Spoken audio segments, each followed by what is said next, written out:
Chapter 5 surface chemistry એનો આજનો આપણો ટોપિક છે properties of colloidal solution. Properties of colloidal solutions.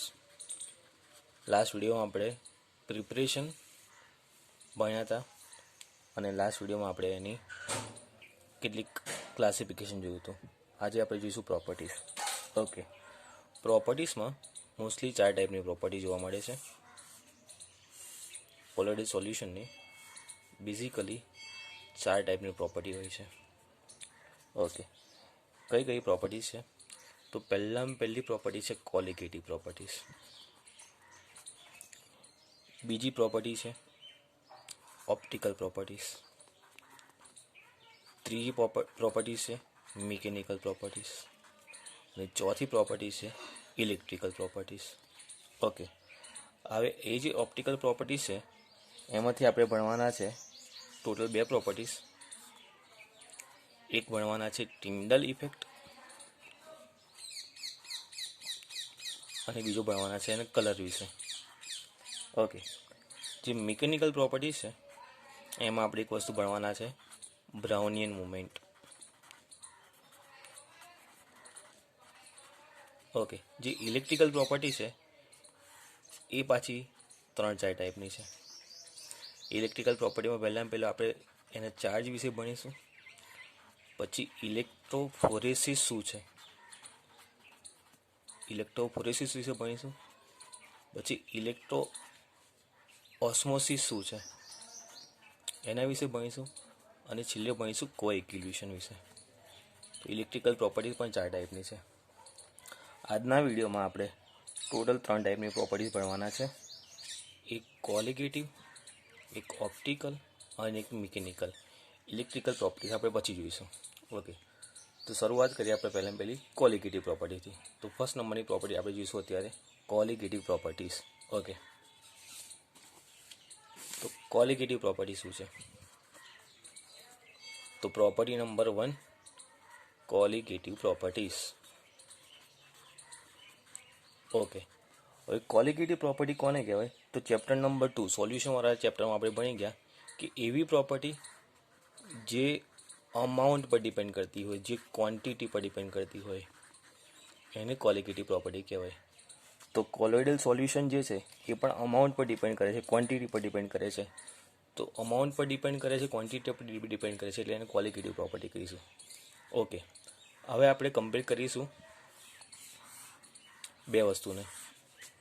આપણી પાસે એક છે ટ્રુ સોલ્યુશન જેને આપણે કહીએ છીએ, અને આપણી પાસે બીજી વસ્તુ છે એ છે કોલોઇડલ સોલ્યુશન. તો આપણી પાસે ટ્રુ સોલ્યુશન છે અને કોલોઇડલ સોલ્યુશન છે. ઓકે, હવે એને કમ્પેર કરીએ. તો જે ટ્રુ સોલ્યુશન જે છે એ ટ્રુ સોલ્યુશનની અંદર જે પાર્ટિકલ છે, બિકોઝ એની સાઇઝ બહુ જ નાની હશે તો એ ઘણા બધા હશે, એમાં ક્વોન્ટિટી વધારે હશે. જ્યારે કોલોઇડલ સોલ્યુશનમાં પાર્ટિકલ એગ્રીગેટ થયા હશે એટલે મોટી સાઇઝના હશે. તો આની અંદર જે પાર્ટિકલના નંબર છે એ ટ્રુ સોલ્યુશન કરતાં ઓછા હશે. તો આપણે એટલું આઈડિયા આવે કે ટ્રુ સોલ્યુશનમાં નંબર ઓફ પાર્ટિકલ્સ વધારે છે, કોલોઇડલ સોલ્યુશનમાં નંબર ઓફ પાર્ટિકલ્સ ઓછા છે. બિકોઝ કોલોઇડલ સોલ્યુશનમાં પાર્ટિકલ બધા ભેગા થાય છે, એગ્રીગેટ થાય છે, તો નંબર ઓફ પાર્ટિકલ ઓછા થાય છે. ટ્રુ સોલ્યુશનમાં નંબર ઓફ પાર્ટિકલ વધારે છે. અને આપણે હમણાં એવું બન્યા કે કોલિગેટિવ પ્રોપર્ટી અમાઉન્ટ પર ડિપેન્ડ કરે છે. તો એ અમાઉન્ટ ટ્રુ સોલ્યુશનમાં પાર્ટિકલની વધારે છે. એનો મતલબ એવો થયો કે જે પણ કોલિગેટિવ પ્રોપર્ટી હોય એ ટ્રુ સોલ્યુશનની વધારે હશે કમ્પેર ટુ કોલોઇડલ સોલ્યુશન કરતાં. મતલબ કે ટ્રુ સોલ્યુશનની બધી જ કોલિગેટિવ પ્રોપર્ટીઝ એની વેલ્યુ વધારે હશે કમ્પેર ટુ કોલોઇડલ સોલ્યુશન. હવે કોલિગેટિવ પ્રોપર્ટી કઈ છે જે આપણે ઓલરેડી ચેપ્ટર નંબર 2માં ભણી ગયા છે. તો એ કોલિગેટિવ પ્રોપર્ટી ટોટલ 4 ટાઈપની છે, જો તમને યાદ હોય તો. પહેલી કોલિગેટિવ પ્રોપર્ટી જે છે એક કોલિગેટિવ પ્રોપર્ટી છે વેપર પ્રેશર. ચેપ્ટર નંબર 2માં ઓલરેડી ભણી ગયા છે. બીજી કોલિગેટિવ પ્રોપર્ટી છે એલિવેશન ઇન બોઇલિંગ પોઈન્ટ. ત્રીજી કોલિગેટિવ પ્રોપર્ટી છે depression in freezing point. Freezing point. અને ત્રીજી ક્વોલિટેટિવ પ્રોપર્ટી છે ઓસ્મોટિક પ્રેશર. ચોથી ક્વોલિટેટિવ પ્રોપર્ટી છે ઓસ્મોટિક પ્રેશર. તો ટોટલ આ 4 ક્વોલિટેટિવ પ્રોપર્ટી છે. તો એનો મતલબ એવો થયો બિકોઝ ટ્રુ સોલ્યુશનની અંદર નંબર ઓફ પાર્ટિકલ્સ વધારે છે કમ્પેર ટુ કોલોઇડલ સોલ્યુશન કરતાં. તો મતલબ કે ટ્રુ સોલ્યુશનની આ 4 ક્વોલિટેટિવ પ્રોપર્ટીની વેલ્યુ વધારે હશે કમ્પેર ટુ કોલોઇડલ સોલ્યુશન કરતાં. મતલબ કે કોલોઇડલ સોલ્યુશનની આ 4 પ્રોપર્ટીની વેલ્યુ ઓછી હશે કમ્પેર ટુ ટ્રુ સોલ્યુશન. તો આ થઈ ક્વોલિટેટિવ પ્રોપર્ટીઝ. નેક્સ્ટ પ્રોપર્ટી આપણે ભણવાના છે એ નેક્સ્ટ પ્રોપર્ટી છે ઓપ્ટિકલ પ્રોપર્ટીઝ. અને નેક્સ્ટ પ્રોપર્ટી 3rd નંબરની છે મિકેનિકલ પ્રોપર્ટીઝ. આ બંને પ્રોપર્ટીઝ જે છે એ જો સમજીએ તો એનિમેશનથી સમજીએ તો વધારે આઈડિયા આવશે. તો આ બંને પ્રોપર્ટી આપણે એક એનિમેશનથી સમજવા જઈ રહ્યા છે. Tyndall effect. When a beam of light passes through a true solution, there is no scattering and the path of light cannot be traced. The solution appears clear if observed in the direction of light, and perfectly dark if observed from a direction perpendicular to the direction of light. On the other hand, when a beam of light is allowed to pass through a colloid, it gets scattered by the colloidal particles, and the path of the light can be traced. The path of light gets illuminated with a blush light. This phenomenon of scattering of light by colloidal particles is called the Tyndall effect. The illuminated, bright cone of light is called the Tyndall cone.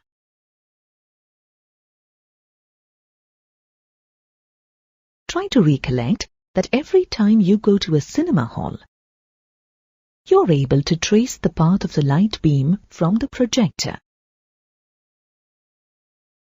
What you actually see is the Tyndall effect. A Tyndall cone formed due to the scattering of light by dust particles is seen in the movie hall. The Tyndall effect is observed only when 2 conditions are satisfied. First, the diameter of the particles of the dispersed phase should not be too small than the wavelength of the light used. This implies that this effect is observed when the dimensions of the colloidal particles are comparable to the wavelength of the visible light used. Secondly, the refractive indices of the dispersed phase and the dispersion medium should differ greatly in magnitude. The Tyndall effect was used to devise an instrument known as the ultramicroscope by Zsigmondy in the year 1903. The instrument is used to detect particles of colloidal dimensions. In an ultramicroscope, an intense beam of light is focused on a colloidal solution in a glass vessel. The solution is then observed in the microscope at right angles to the beam of light. The zone of light scattered by each individual colloidal particle is larger than the particle size. Therefore, a colloidal particle appears as a bright star against a dark background in constant motion when viewed through an ultramicroscope. Thus, we can say that the ultramicroscope does not render the actual colloidal particles visible, but allows the light scattered by them to be observed. It does not provide any information about the size and shape of the colloidal particles. The Tyndall effect also confirms the heterogeneous nature of colloidal solutions.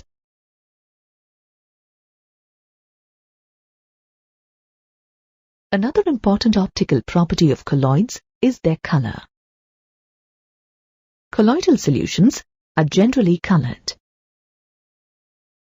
The size, shape, and nature of the particles determine the color of a colloid. Larger particles absorb light of longer wavelength and therefore transmit light of shorter wavelength. For example, in a gold sol, if the particles are very fine, the sol is red in color. But when the size of the particles grow, the color changes to purple, then blue, and finally golden. The color of a sol also depends upon the manner in which the observer receives the light. For example, in reflected light, an aqueous solution of milk appears blue, whereas it looks red in transmitted light. Let us now learn about the mechanical properties of colloidal solutions. The continuous zigzag movement of colloidal particles in a dispersion medium is called Brownian movement. This random zigzag motion was first observed under a powerful microscope by the British botanist Robert Brown and is named Brownian movement after him. Brownian movement is independent of the nature of the colloidal particles, but depends upon their size and on the viscosity of the solution. The movement of colloidal particles increases with a decrease in their size and in the viscosity of the medium.